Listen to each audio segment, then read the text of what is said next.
Paragraph 9 sir, page number this is 46। प्रश्न है, आपके अलावा घटनास्थल पर मैं स्वयं उपस्थित रहा और घटनास्थल पर आपके अलावा मैं भी संपूर्ण संज्ञान में किस किस समय क्या क्या घटित हुआ। हाँ, आप वहां उपस्थित थे।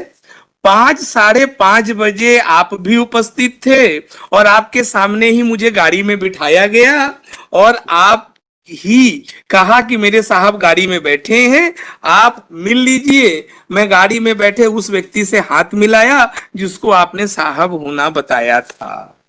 तो 5, 5:15 से 5:30 बजे उनसे सर जी हमने पैराग्राफ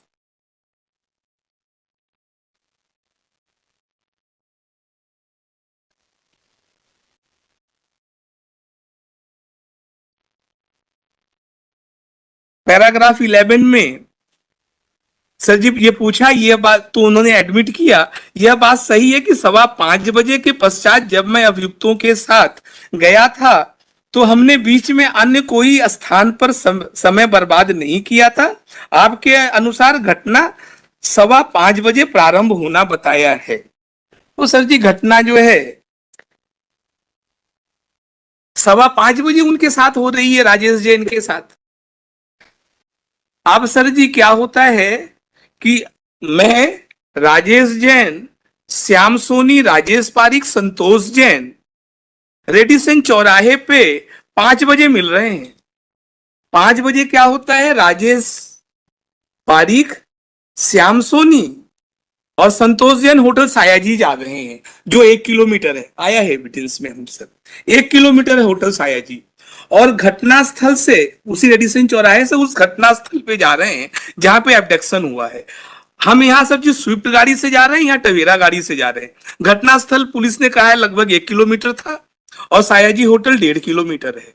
घटनास्थल पे जैसे ही पहुंचते हैं हम कहते हैं कि साहब, ये प्रोसिक्यूशन के एलिगेशन है, हम कहते हैं कि साहब हमारे गाड़ी में बैठे हैं। राजेश जैन गाड़ी से उतरते हैं और उस गाड़ी में बैठ जाते हैं जिसमें अभियुक्त हैं। गन पॉइंट पे उनको एबडक्ट कर लिया और जैसे ही एबडक्ट किया उसी समय सर जी संतोष जैन का फोन आ रहा है।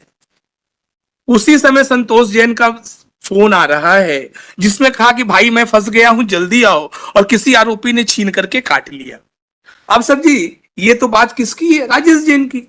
अब संतोष जैन क्या कह रहे हैं, संतोष जैन कह रहे हैं कि साहब हम तो सायाजी होटल पहुंचे, वहां पहुंच के पहले मैंने 10 मिनट इंतजार किया, कोई नहीं आया। फिर आधा घंटा इंतजार किया, कोई नहीं आया। फिर जो है हमने फोन लगाया तो राजेश जैन ने घबराहट भरी आवाज में बोली, भाई मैं फंस गया हूं, जल्दी आओ। तो 5:15 बजे से 45 मिनट बाद आपने फोन किया तो वो फोन तो 6 बजे आया। चलिए आपके पास 5:15 बजे आया, थोड़ा समय का कॉन्ट्रडिक्शन है। अब ज्यादा भी आते हैं। एफआईआर करता तो कहता है साहब मेरे पास तो फोन 6:30 बजे आया। तो एफआईआर कर्ता के पास जो फोन किया गया था वो किस क्रम में किया गया था, जैसे ही संतोष जैन का फोन आया और जैसे ही उसको सर जी काट दिया गया तो नेक्स्ट एक्ट मतलब within some moment 5 second 7 second बाद 5:15 बजे एफआईआर कर्ता को फोन किया गया। तो मतलब जो एफआईआर कर्ता को फोन किया गया था वो 5:15 बजे किया गया था, उसने 6:30 बजे रिसीव किया। और जो है 6 बजे फोन किया था संतोष जैन ने, उसको राजेश जैन ने 5:15 बजे रिसीव कर लिया। Sir electronics, sir I am an engineer, electronics का तो sir law from IIT Kharagpur. नहीं, वो तो सर बात की चीज है। नहीं, आईआईटी खड़गपुर से नहीं है, कहाँ से है बता दूंगा समय आए। अच्छा ठीक, तो अगर हम बोलेंगे तो मेरे ऊपर एक और होगा कि that I have depots falls in this court. चलिए बहुत अच्छी बात है, आइए। हाँ सर मेरा आधार कार्ड नहीं है, मेरे पास वोटर आईडी नहीं है, ये भी जान लीजिएगा। And I have been to Pakistan 8 months। Sir please चलिए कोई बात नहीं, अभी बताइए, मुद्दे पर आइए। तो अब सर मुद्दे पे आते हैं। हाँ। सर यहाँ पे आ गया जो है sir ji continuity of action and the proximity of time. जी कैसे अलग हो सकता है सर। अब उसके बाद फिर हमने जो है विवेचक साहब से कहा कि साहब आप ये बताइए वो घटनास्थल कौन सा है जहां पे जो है इनके साथ अपहरण हो गया। अब सर इनके सर जी एब्डक्शन की स्टोरी सुनते हैं सर। अब तो रैंसम डिमांड में सर यहाँ क्रैश हो गया। यहाँ पे सर जी तुमस्को ब्रूनो ने केस में ऑनरेबल सुप्रीम कोर्ट ने बोल दिया, आर्टिकल 141 ये कह देता है कि जहां पे 3 बेंच ने फैसला कर दिया, that is an president ruling. एक मेरे ऊपर क्या आरोप है, आपका आरोप है मेरे ऊपर क्या आरोप है, आपका आरोप है मेरे ऊपर कि आई ल्यूड राजेश जैन। हमने राजेश जैन को क्या किया, ल्यूड किया। ल्यूड करके क्या किया, जो सर उसको इंदौर बुलाया, इंदौर बुला करके हमने अपहरणकर्ताओं के हवाले कर दिया ताकि जो है एक्सटॉर्शन जो है लिया जाए। तो सर जी हमने जो है क्वेश्चन किया PW20 जो विवेचक थे, और ट्रायल कोर्ट का कंक्लूजन क्या है उसको देखें sir. PW20 page number 166 para 10।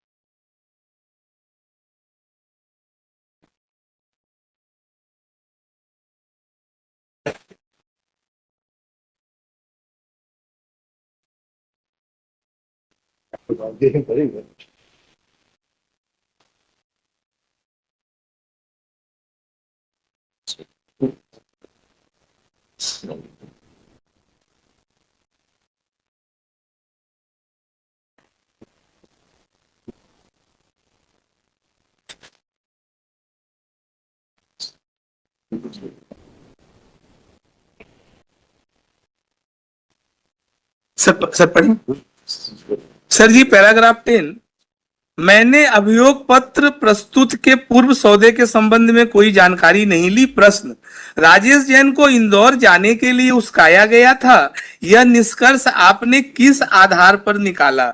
निराकरण, उपस्थित साक्षी ने संपूर्ण विवेचना उपरांत आरोपी की गिरफ्तारी और उससे संबंधित कार्रवाई की है। ऐसे स्थिति में उससे पूर्व के घटनाक्रम उपस्थित साक्षी से संबंध नहीं होने से तथा इस संबंध में साक्षी का कोई निष्कर्ष अभिलेख पर न होने पे प्रश्न पूछने की अनुमति नहीं दी जाती है। सर आपने मेरे को गिरफ्तार किया, 90 दिन कस्टडी में रखा, चालान पुटअप किया, मेरे ऊपर आपने एलिगेशन लगाया कि मैंने लूर किया। किससे लूर किया? एक जो है लैंड डीलिंग से।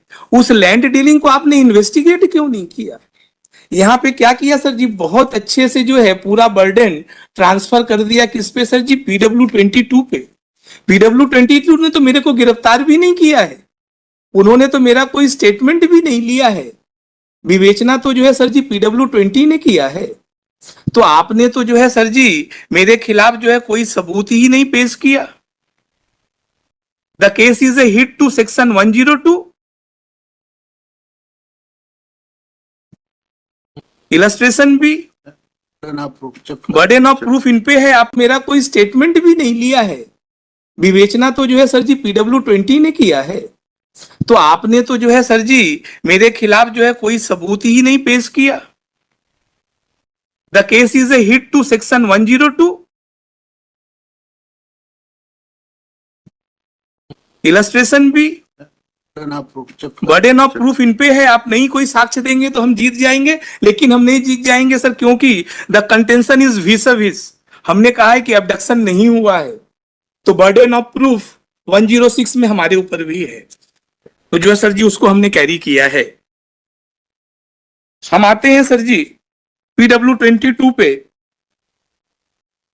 Paragraph 86, page number 186 sir, paragraph 86।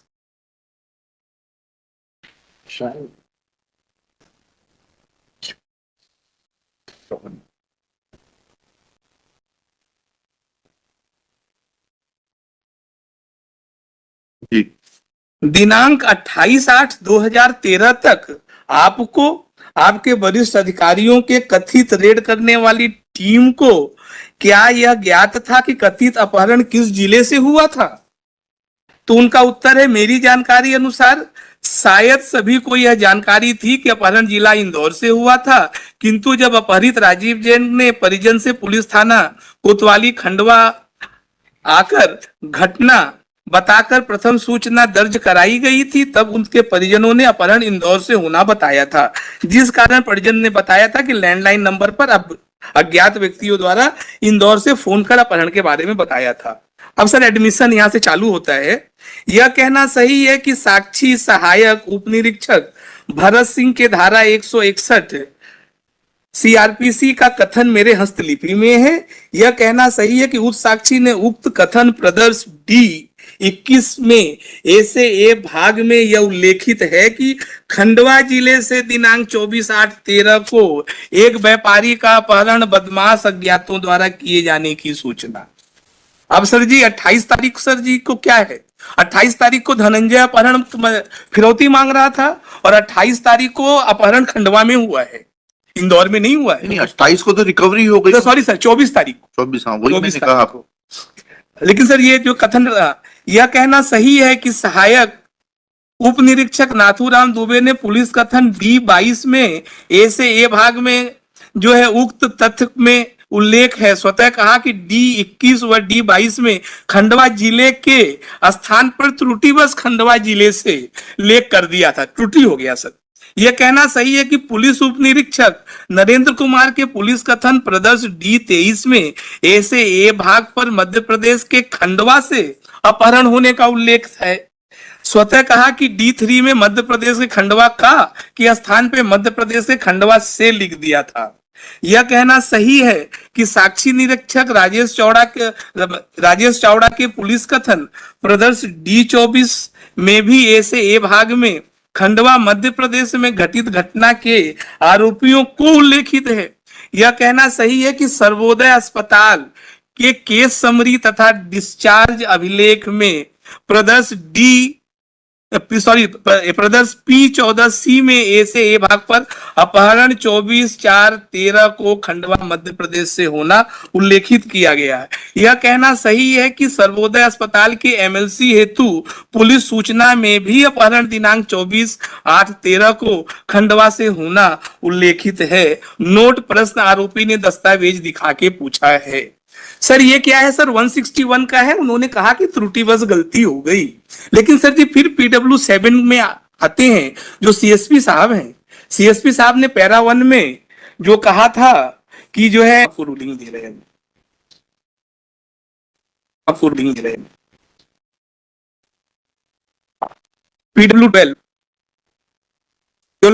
Paragraph 9